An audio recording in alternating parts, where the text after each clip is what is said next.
찬송가 407장을 찬송하시겠습니다.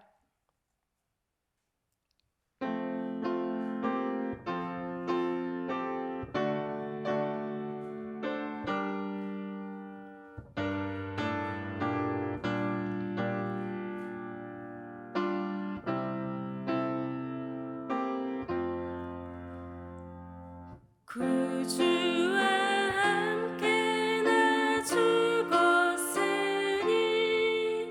구주와 함께 나 살았도다.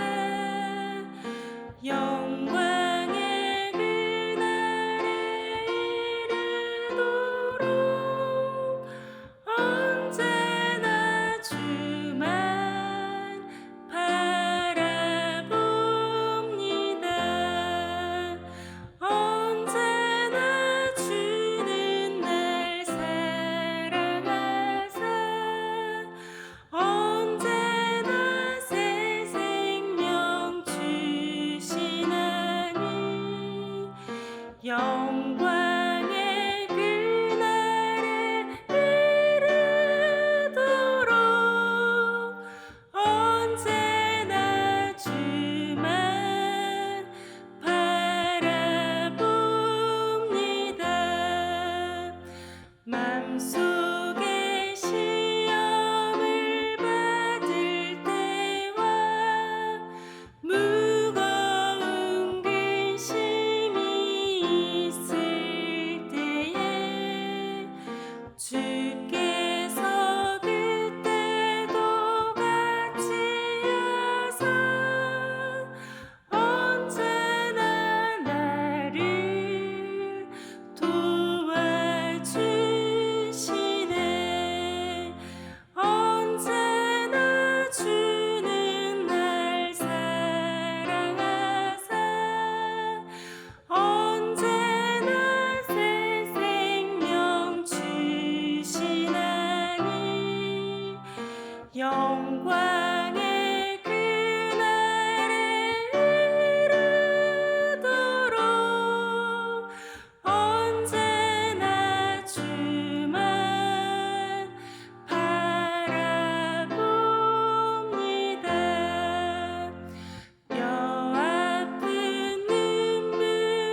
함께 기도하겠습니다. 나라와 민족을 위해 기도하겠습니다. 대통령 선거를 앞두고 있습니다. 나라의 리더십을 위해서 또 국민의 삶의 평안과 안전을 위해서 중보 기도하겠습니다.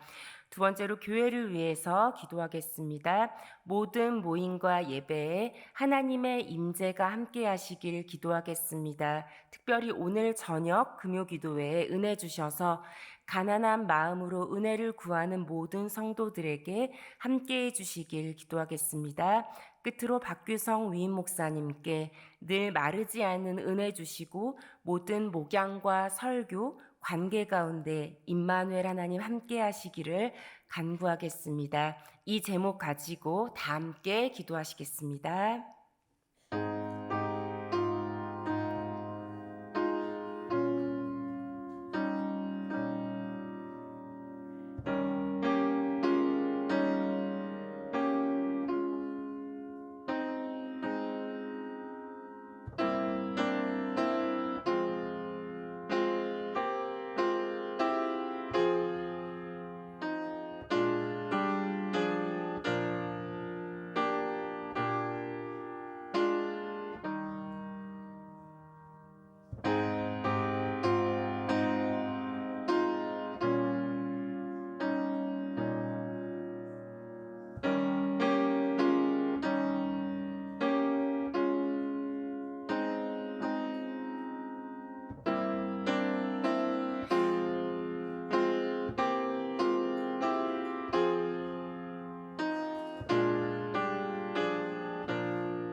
좋으신 하나님, 좋으신 하나님, 참 좋으신 나의 하나님.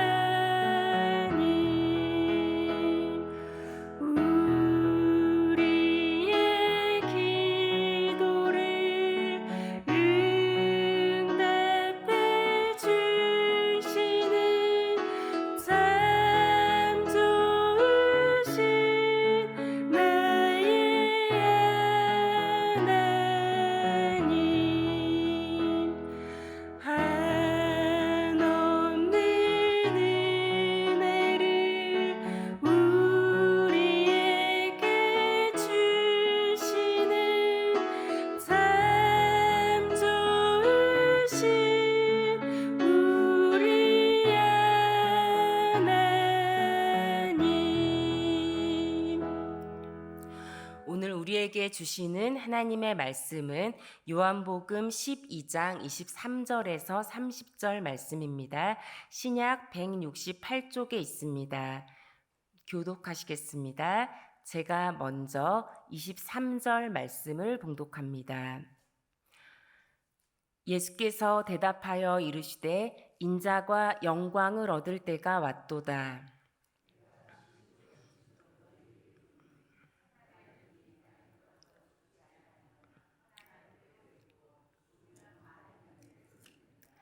자기의 생명을 사랑하는 자는 잃어버릴 것이요 이 세상에서 자기의 생명을 미워하는 자는 영생하도록 보전하리라.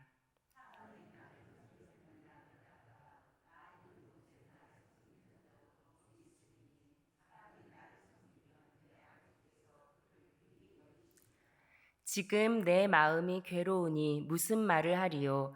아버지여 나를 구원하여 이때를 면하게 하여 주옵소서. 그러나 내가 이를 위하여 이때에 왔나이다.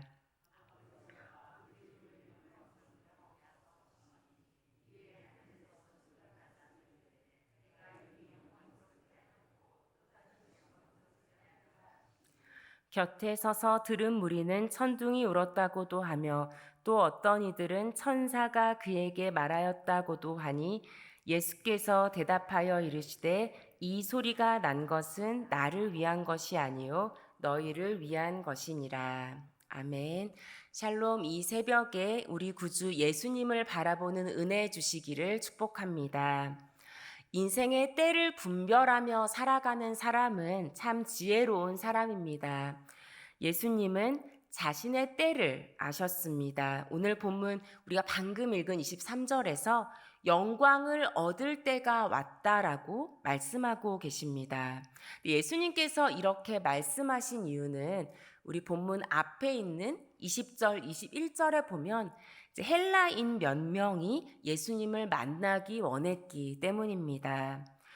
헬라인은 유대인이 아니죠. 유대인이 아닌 민족이 예수님께 몰려오는 조짐을 보면서 영광받을 때가 임박하였음을 분별하신 것입니다. 우리는 물론 예수님이 계속 이 땅에 계시고 또 함께 하셨으면 좋겠다라고 그 당시 사람들은 생각했을지 모르겠지만 예수님께서 죽으시고 또 부활하신 후에 승천하신 후에 사도행전을 통해서 얼마나 놀라운 성령의 역사가 있었는지 잘 알고 있습니다. 예수님이 이 땅에 계실 때보다 더 많은 사람들이 예수의 영이신 성령의 역사를 통하여서 복음을 믿게 되었던 것이죠.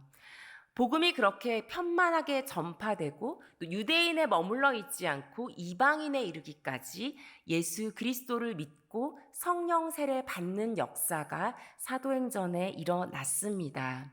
예수님께서 그렇게 큰 구원이 이루어지기 전에 자신이 어떤 길을 걸어가셔야 하는지 알고 계셨고 또 그때를 알고 계셨기 때문에 지금 이렇게 말씀하시는 것입니다. 예수님께서 중요한 것은 그냥 자신의 뜻대로 내 때가 지금 이런 일을 해야 될 때다라고 말씀하시지 않고 하나님의 일하심을 보면서 하나님의 그 일하심을 살펴보며 때를 분별하셨습니다. 우리 27절 말씀 한번 읽겠습니다. 27절. 지금 내 마음이 괴로우니 무슨 말을 하리요? 아버지여 나를 구원하여 이 때를 면하게 하여 주옵소서. 그러나 내가 이를 위하여 이 때에 왔나이다. 예수님이 십자가를 지시고 또 부활하셔야만 승천하셔야만 놀라운 그 성령의 역사를 볼 수 있는데 예수님은 또 그 길이 십자가의 길임을 알고 계셨습니다. 그러하셨기 때문에 우리 겟세마네 동산에서 그러하셨던 것처럼 이때가 임박했음을 알지만 또한 무척 괴로워하십니다. 괴로움 속에서 기도하셨지만 예수님께서 그 길을 거부하시지 않고 십자가의 길을 향한 부르심과 하나님의 때를 알고 그대로 순종하셨습니다. 이 새벽에 예배하는 모든 성도님들도 인생의 때를 분별하는 지혜 주시기를 축복합니다. 앞서서 일해야 될 때와 뒤에 물러서야 할 때, 그리고 열심히 일할 때와 또 쉼을 누려야 할 때, 그 때를 분별한다면 얼마나 인생의 또 실수를 줄일 수 있을까요? 모든 지혜와 지식의 보화를 가지고 계셨던 그 예수 그리스도께서 하나님의 일하심을 살펴보며 때를 분별하였던 것처럼 우리에게도 하나님의 때를 분별하는 지혜 주시기를 기원합니다. 그런데 여러분, 예수님께서 영광 받으시는 방법은 죽는 것이었습니다. 우리 24절 말씀을 다시 한번 읽겠습니다. 내가 진실로 진실로 너희에게 이르노니 한 알의 밀이 땅에 떨어져 죽지 아니하면 한 알 그대로 있고 죽으면 많은 열매를 맺느니라. 아멘. 네, 우리들은 사회 속에서 살아가면서 살아남기 위해서 노력해야 된다라는 것을 그냥 암묵적으로 몸으로 익히는 것 같습니다. 그렇기 때문에 살아남아야 하는 이 땅의 가치관으로는 죽으면 열매를 맺는다라는 것이 선뜻 이해가 되지 않습니다. 우리 5월 중순에 국내 성지순례를 갔었는데요. 이곳에 계신 분 중에도 그 국내 성지순례 함께 동참했던 분들이 계실 것입니다. 저희들이 군산에 있는 아펜젤러 순교 기념교회와 기념관을 방문했습니다. 군산이 대체 아펜젤러 선교사와 어떤 상관이 있을까 잘 모르시는 분들도 계실 텐데요. 그 기념관의 한 벽면에 우리가 방금 읽은 이 말씀, 요한복음 12장 24절의 말씀이 기록이 되어 있었습니다. 그리고 많은 분들이 그 앞에서 사진을 찍으시더라고요. 근데 아펜젤러 선교사님이 그 군산 앞바다에서 순교하셨기 때문에 그곳에 기념관이 있는 것입니다. 1902년에 성서 번역자 회의에 참석하러 가던 도중에 이 군산 앞바다에서 선박 충돌 사고가 있었다고 해요. 당시에는 좀 외국인과 우리 내국인들의 어떤 좀 차별을 뒀기 때문에 외국인인 아펜젤러 선교사님은 1등석에 타고 계셨다고 합니다. 그랬기 때문에 당연히 이 사고가 났을 때 가장 먼저 탈출할 수 있는 기회가 있었습니다. 그런데 이 선교사님에겐 동행자가 있었는데요. 한국인 동행자와 또 정신여고 여고생이 함께 있었는데 그들은 3등석에 있었죠. 배 밑에 있었습니다. 선교사님께서 그들을 구하기 위해서 3등석에 내려갔다가 희생되셨습니다.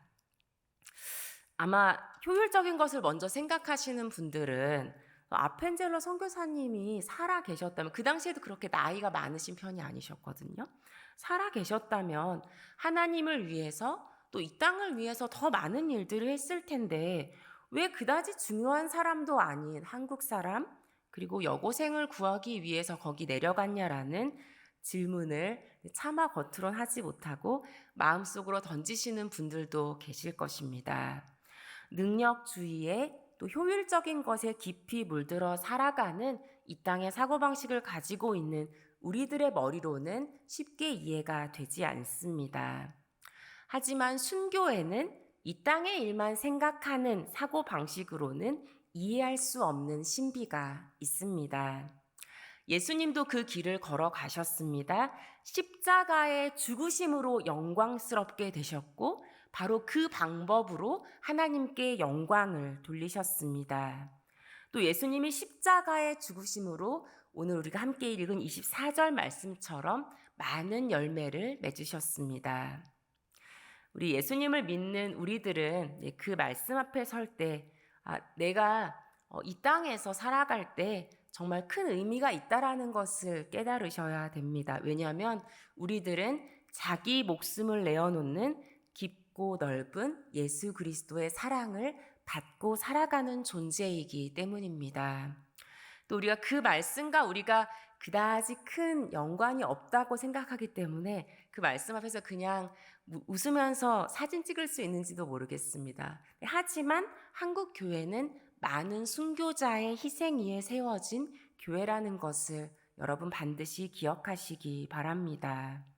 현대 사회를 살아가는 우리들이 어떻게 그 순교의 정신을 이어받아서 또 죽으면 많은 열매를 맺는다라는 그 말씀을 우리 삶에 실천하면서 살아갈 수 있을까요? 우리들의 진정한 능력이 때로는 눈에 보이는 것들에 있다라고 믿으며 살아갈 때가 참 많습니다. 교회 안에서조차 세상적인 힘과 지위를 통해서 영향력을 발휘하고자 하는 시도들이 적지 않습니다. 근데 사실은 우리의 크리스천의 진정한 능력은 세상의 힘과 지위를 통해서 영향력을 펼치는 것에 있지 않다라는 것을 여러분 기억하시기 바랍니다. 우리의 진정한 능력은 오히려 섬김과 자기 희생에 있습니다. 여러분, 우리 한번 25절 말씀 읽겠습니다. 25절. 자기의 생명을 사랑하는 자는 잃어버릴 것이요 이 세상에서 자기의 생명을 미워하는 자는 영생하도록 보전하리라. 여러분, 이 생명이란 단어가 너무 거창하게 느껴지시죠? 예, 그리고 사실은 순교의 기회는 아무에게나 주어지지 않는 것이기 때문에 여기 근데 만약에 이 생명이란 단어를 다른 단어로 바꾼다면 여러분 어떠시겠어요? 자아라는 단어 아니면은 성질이라는 단어 아니면은 혈기라는 단어로 바꾼다면 어떨까요? 네. 자기의 성질을 사랑하는 자는 그대로 못 살고 잃어버리지만 또 자기의 원래 성격, 성질을 미워하는 자는 영생하도록 보전하리라. 다양하게 저희들 삶에 적용할 수 있을 것 같습니다. 여러분, 예수님을 믿은 지가 오래되었지만 여전히 나의 뜻, 나의 올바름을 포기하기가 참 쉽지 않고 나의 성질을 포기하기가 쉽지 않고 네, 나의 혈기를 포기하기가 참 쉽지 않으시죠. 네, 저희가 순교는 하지 못하더라도 우리 자아를 내려놓으라는 그 예수 그리스도의 초대, 너의 성질대로 살지 말고 예수 그리스도의 성품대로 살라 하는 그 초대, 네, 그 초대에는 여러분 응답하실 수 있기를 기원합니다. 세상에서 성공하고 높아져야만 하나님께 영광 돌릴 수 있다라고 믿었던 그런 시간들도 있었습니다. 한국 교회의 역사가 길지 않기 때문에 이 땅에서 뭔가 영광스러운 위치에 있어야만 하나님께 영광 돌릴 수 있다라고 그렇게 배우고 가르쳤던 시간들도 있습니다.